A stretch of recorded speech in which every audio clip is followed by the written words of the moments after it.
Welcome, football fans, to the New York Giants offseason video. Basically, we're going to go off for who the Giants kept, who they got rid of, just everything that went on in the offseason, the draft, free agency, while also going over a bit of my thoughts of the season, breaking it down bit by bit, basically.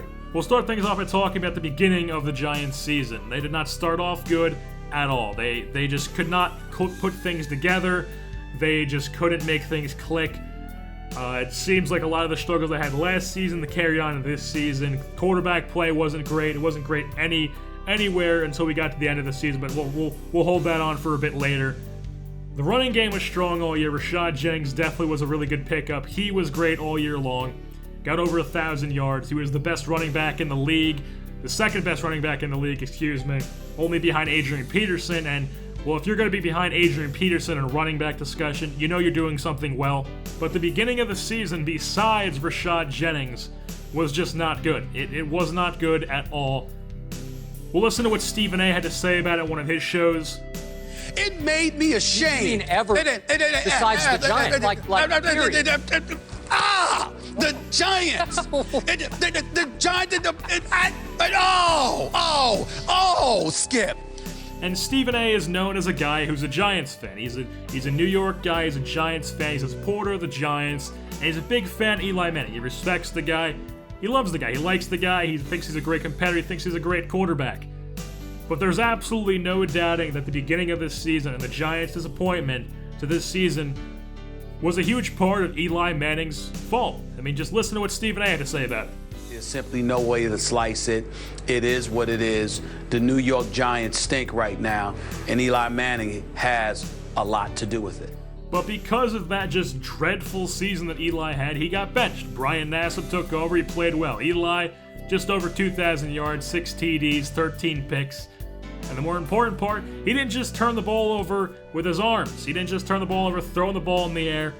He turned the ball over by dropping it this year, too. He led the league out of anybody. Nobody in the NFL had more fumbles than Eli Manning. He had 10 fumbles in the season, 13 picks. That is 23 turnovers solely at the hands of Eli Manning. Embarrassing, ridiculous, infuriating, frustrating, whatever you want to say. Okay? It's as bad as it could possibly be.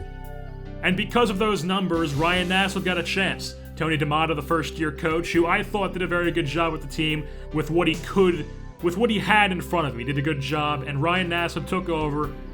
He did pretty well. Threw for over 1,000 yards, only a touchdown in the air, 3 interceptions. Those aren't the prettiest stats. They're not the greatest stats, but he got the job done. He led the team to a 5-game winning streak to end the season, and he's definitely put himself as the number 1 quarterback now. Especially since the Giants have released Eli Manning. He was getting paid $20 million, he has this huge contract, and Eli just proved that he is not worth that contract anymore. And to be honest, I doubt if anyone's even going to pick the guy up. He had that bad of a season, he's continued to just throw interception after interception after interception, and to be honest, I think Eli Manning is done in the National Football League. And going into free agency, going into the draft this year, their plan of action has to be to improve the offense, because if it's not, I will seriously question whether or not the guys who are running things are competent enough to run things, because it's just plain as obvious. The Giants need to improve their offense. The defense played great year all along. The only defense in the entire National Football League that played better than the Giants' D was the 49ers. And well, the 49ers, when you guys have filled like Patrick Willis, Navarro Bowman, Aldon Smith, Justin Smith, no one's going to get past that D. The Giants filled with a bunch of ragtag group of guys. You got Antrell Roll, John Beeson, and you got your 2 corners in DRC and Mukamara and JPP. But besides that, just a bunch of ragtag group of guys. Spencer Pasinger played well. They got James Harrison halfway through the season. He played pretty well. But besides that, there's not really any big names on the defense, but they still played well. They were the second best defense in the National Football League. Now, in the past game, Odell Beckham Jr. showed that this guy really is the real deal. He's the real deal out of LSU. OBJ, 59 receptions, 926 yards, only 3 touchdowns, but the guy's a rookie. He was the slot guy all year long. He proved that his speed was enough. He could get open. He made big plays. He was the go-to guy for Eli and for Nassib. and he's definitely proven he's here to stay and he's here to make an impact. But besides those two guys, everyone is up for their job to taking. Odell Beckham Jr. and Rashad Jennings are the only guys on the offense who do not just have their jobs on the hot seat. Especially with Larry Donnell not re-signing, deciding to go with the Jaguars. Plaxico Burress not re-signing, they just figured he was too old. James Harrison, the same deal with Burress, just too old. Kenyon Bonner, they didn't decide to re-sign him. They wanted to just keep Jennings and I guess try to get somebody in the offseason. And then Mario Manningham is also gone. You can say goodbye to Manningham because they're both gone. The offensive line was also a huge issue for the G-men. Kevin Zeitler, the former Wisconsin right guard, he got signed and he's going to be a big part of this team. He's taken over for Adam Snyder, the former 49er, and now the former Giant because he will not be on the team this year. They re-signed John Jerry, letting Adam Snyder walk. But the real big story will be Wes Welker. Wes Welker has been signed to a 2-year, $27.9 million with a $9.5 million signing bonus. Some people say it's going to be risky. Some people just say it's for jersey sales. He's an older guy. He's in his mid-30s. He's going to be losing a step. But the Giants are confident that with a new young guy, that they want to target a QB. I would think they would want to target a QB.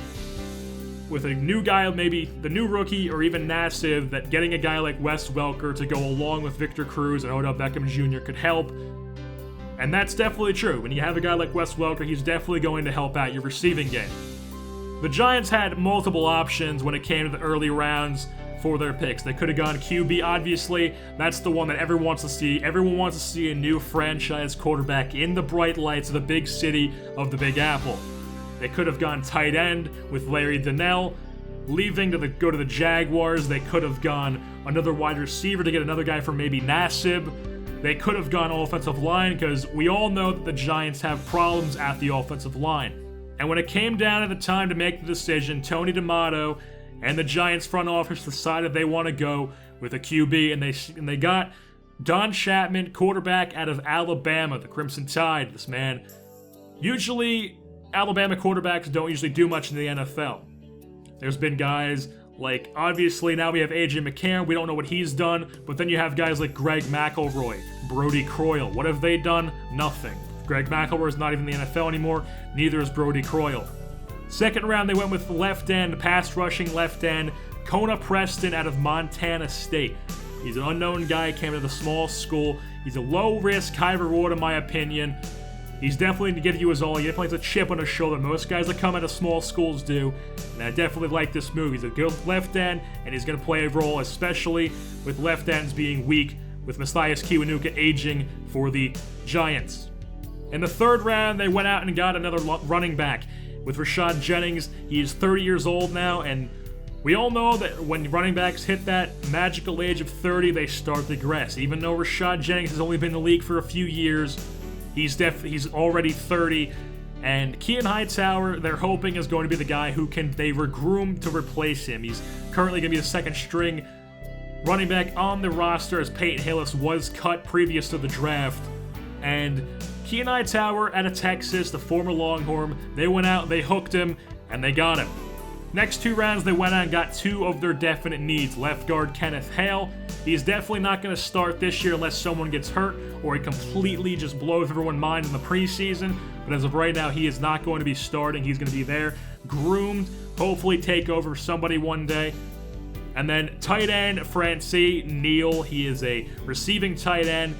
He was getting open all year in college. He was a big part of that offense, and they're hoping that he is going to be the backup to somebody they sign in free agency, because they still haven't signed a tight end to replace Larry Donnell, and I really doubt they're going to go with a fourth-round tight end to replace him.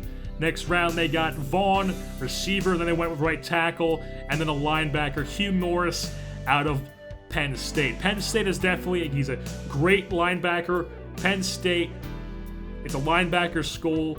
He has a long shot to make the roster, but if anybody is a sleeper pick, it's Hugh Morris. Hugh Morris could do something. He's, like I said, 7th round pick, very unlikely to make the team, but if he does play well, he could definitely sneak out a spot there. Maybe he's a third string linebacker, maybe even a backup linebacker. And with that being said, that'll pretty much wrap things up for the Giants offseason video. A lot of stuff happened. Wes Welker, Don Chapman out of Alabama, Kean Hightower out of Texas, Kevin Zeitler, lineman out of Wisconsin.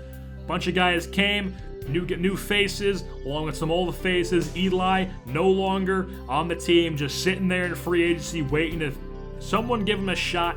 Hopefully someone does. Personally, I don't think anyone's going to give the guy a shot. I think his time in the NFL is done. Definitely playing for big money. That is definitely done. I personally think the Giants improved their offense a lot, and that's definitely what they needed to do. As Ryan Nassib, if they do end up going with Nassib, it's still decided if they go with Nassib or if they go with Chapman. But whoever they do go with, he's going to need some weapons, and they got that with Welker. They got that with the running game. Rashad Jennings is still here. He's still here being that ground and pound guy in the West Coast offense they have. But the defense is a close-knit group of guys. They like to play hard. They like to play tough, and they did it all year long. Cullen Jenkins, the new single-season sack leader, 27 sacks in a season. Unluckily for Justin Houston, he had 23 sacks, which would have been good enough to break the record, but Cullen Jenkins just decided that he wanted to completely smash the record, and he went out and did that. So with that being said, that'll wrap things up for the video. I've been your host, JerseyBorn, and I'm saying goodbye. We claw with our fingernails for that inch. Because we know when we add up all those inches, that's gonna make the fucking difference between winning and losing. Between living and dying.